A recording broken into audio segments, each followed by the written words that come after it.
Assalamualaikum warahmatullahi wabarakatuh. Selamat pagi semua. Kami dari kelompok satu pada hari ini akan mempresentasikan hasil kerja kami tentang blok diagram proses pengolahan permen coklat bar. Next. Sebelumnya, saya akan memperkenalkan anggota dari kelompok kami. Yang pertama, Andini Eka Heriani. Yang kedua, Anissa Nurfitria. Yang ketiga, Marcelina Salsabila Putri. Yang keempat, Aulia Alfiroshida. Yang kelima, Almira Faiza Putri. Dan yang keenam, saya sendiri Bagas Bara Pratama. Dan yang ketujuh, Izunada Alfansyah.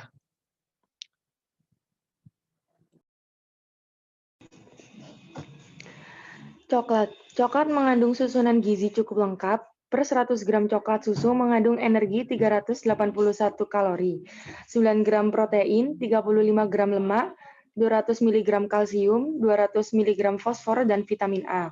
Sedangkan coklat pahit mengandung energi 504 kalori, 5,5 gram protein, 52 gram lemak, 98 mg, dan vitamin A. Coklat tidak menyebabkan kegemukan meskipun dikonsumsi dalam jumlah yang cukup banyak. Karena sepertiga lemak coklat adalah asam oleat, yaitu asam lemak tak jenuh. Sampai saat ini belum ada anjuran berapa banyak coklat yang dapat dikonsumsi. Namun, konsumsi coklat 3 kali seminggu atau minum susu coklat tiap hari masih dianggap wajar. Sebaiknya coklat dipilih yang tidak berkadar gula tinggi. Dilihat dari kandungan biji kakao dalam coklat. Makin tinggi kadarnya, maka makin baik meski rasanya makin pahit. Next. Bahan baku pembuatan permen coklat bar yaitu kakao, dan kedua adalah pada tahap mixing atau pencampuran ditambahkan dengan pasta coklat, gula halus, lemak coklat, dan susu full cream. Pengolahan yang dilakukan dalam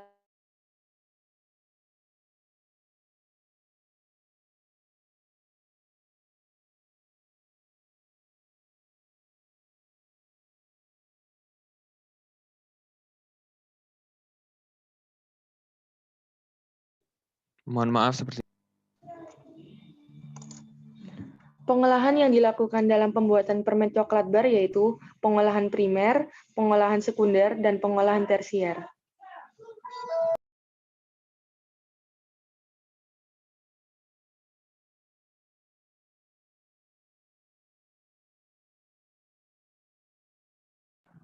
Selanjutnya kami akan menjelaskan langsung bagaimana prosesnya melalui blok diagram. Oke. Sebelum buah kakao masuk ke dalam proses pengolahan, buah kakao dipetik pada saat matang. Buah kakao yang matang memiliki warna kulit kuning atau oranye. Buah matang memiliki kondisi fisiologis yang optimal dalam hal pembentukan senyawa penyusun lemak dalam biji. Panen buah yang terlalu tua atau terlalu muda sebaiknya dihindari untuk mencegah biji mulai berkecambah. Hal ini akan menurunkan rendemen lemak rendah, persentase biji pipih tinggi, dan kadar kulit bijinya tinggi.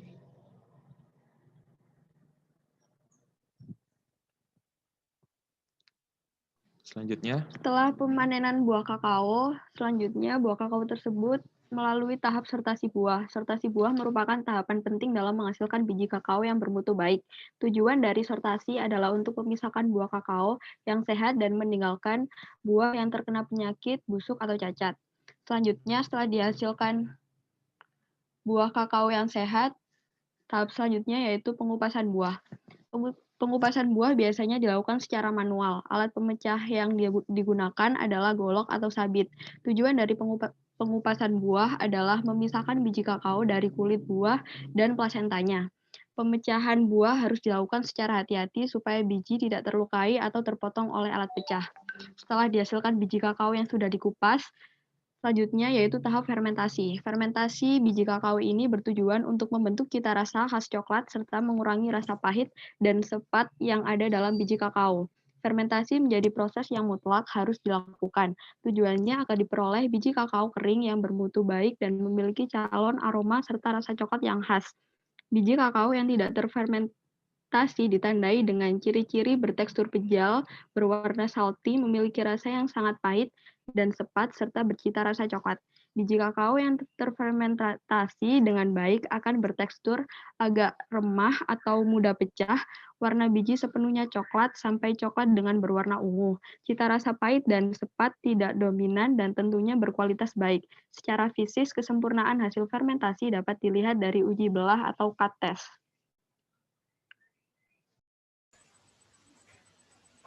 Tahapan selanjutnya yaitu pencucian. Pencucian dilakukan dengan menggunakan air bersih yang bertujuan untuk menghilangkan kotoran dan sisa dari proses fermentasi tadi. Sisa dari pencucian akan menghasilkan air kotor yang berwarna coklat.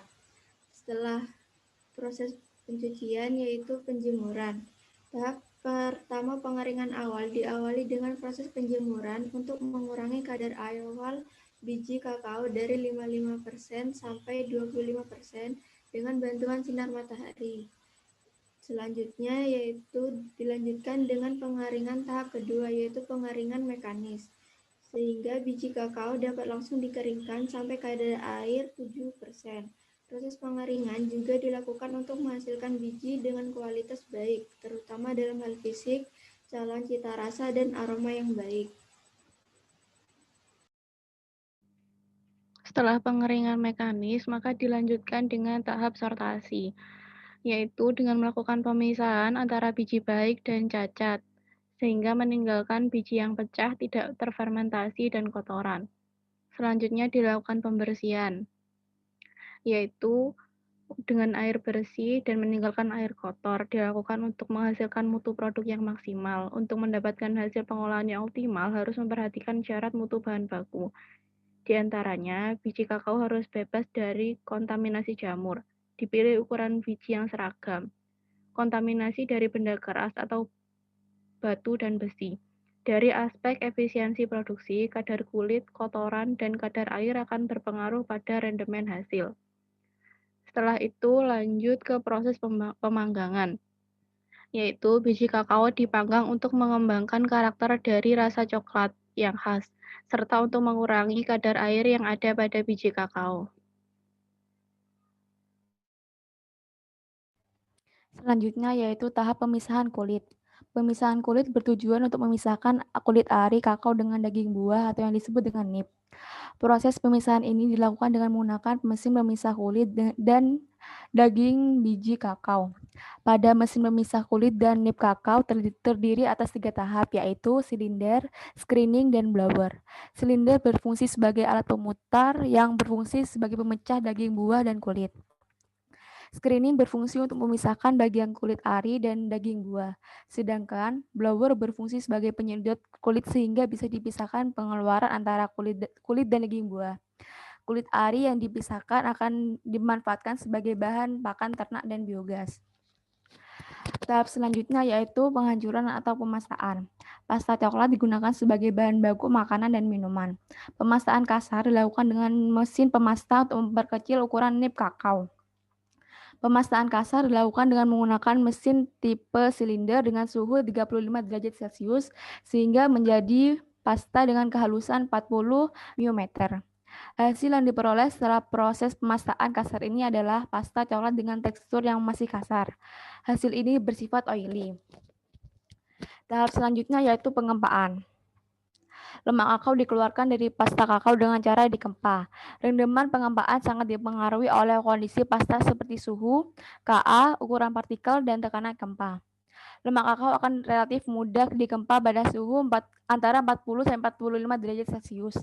Kadar air kurang dari 4% dan ukuran partikel kurang dari 75 μm. Lemak kakao memiliki sifat khas yakni bersifat plastis, kandungan senyawa pada relatif tinggi, warna putih kekuningan, dan memiliki aroma bau khas coklat. Lemak ini mempunyai sifat rapuh pada suhu 25 derajat Celcius dan tidak larut dalam air. Sedikit larut dalam alkohol dingin. Lemak kakao banyak diolah untuk produk makanan setelah dicampur dengan pasta, gula, dan bahan-bahan lainnya untuk menjadi coklat.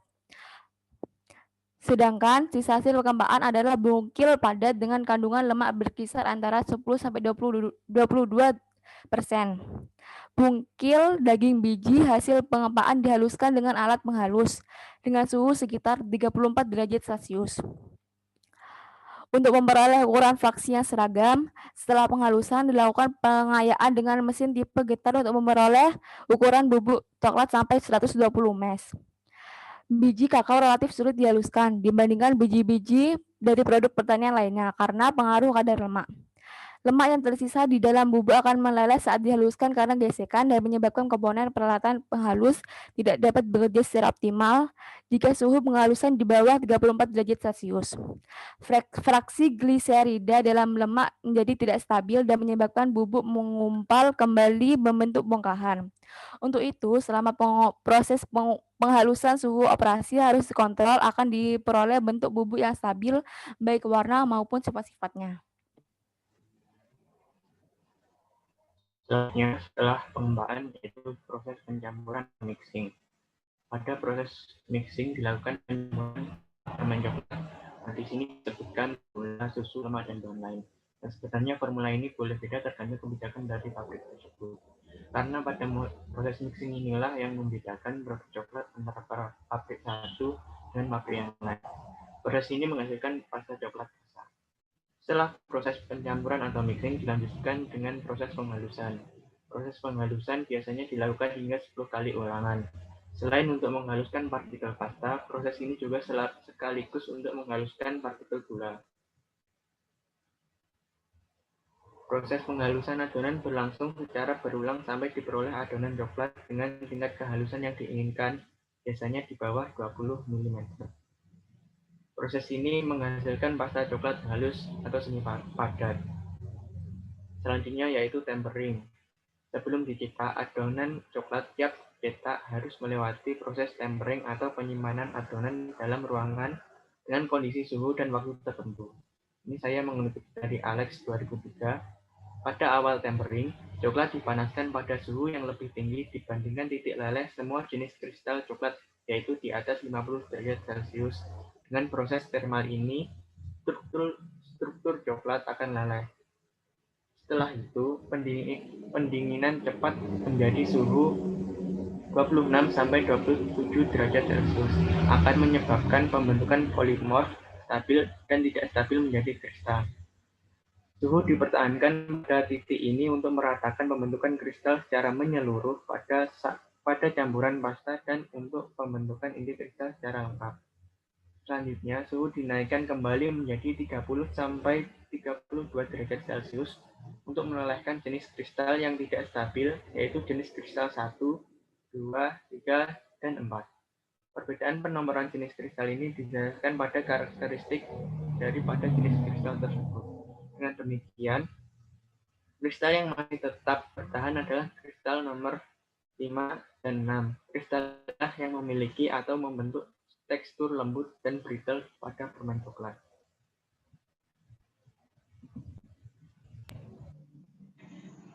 Selanjutnya adalah proses pencetakan. Pencetakan dilakukan ketika suhu pasta coklat sekitar 26-33 derajat Celcius. Pencetakan di bawah suhu tersebut akan menyebabkan bentuk coklat yang dihasilkan tidak sesuai yang diinginkan karena pasta telah memadat. Sedangkan pencetakan di atas suhu tersebut dapat menyebabkan blooming. Kemudian, proses terakhir adalah pengemasan. Pengemasan bertujuan untuk mempertahankan aroma, cita rasa, dan sekaligus penampilan produk-produk makanan yang diangkut, dijajalkan, dan disimpan. Beberapa faktor yang mempengaruhi keawetan makanan coklat adalah suhu lingkungan, kelembapan, dan kandungan oksigen di dalamnya. Kemasan juga harus ditutup rapat dengan perlakuan panas dan tekanan. Usia simpan makanan atau bahan coklat dapat diperpanjang jika oksigen dalam kemasan dikurangi ke tingkat yang paling rendah atau jika mungkin 0%. Untuk itu, ada beberapa kemasan yang menggunakan sistem vakum. Beberapa produk permen coklat dikemas secara manual dengan bahan pengemas kertas aluminium pada bagian dalam, sedangkan pengemas lapisan luarnya adalah kertas yang sudah berlabel dan diberikan kode produksi serta tanggal kadaluarsa menggunakan mesin expired date.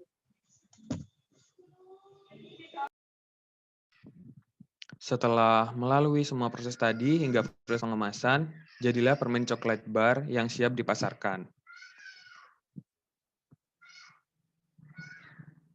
Next.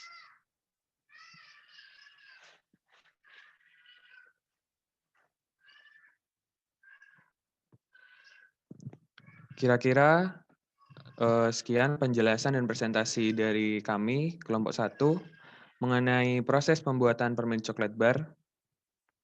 Kurang lebihnya kami mohon maaf. Wassalamualaikum warahmatullahi wabarakatuh.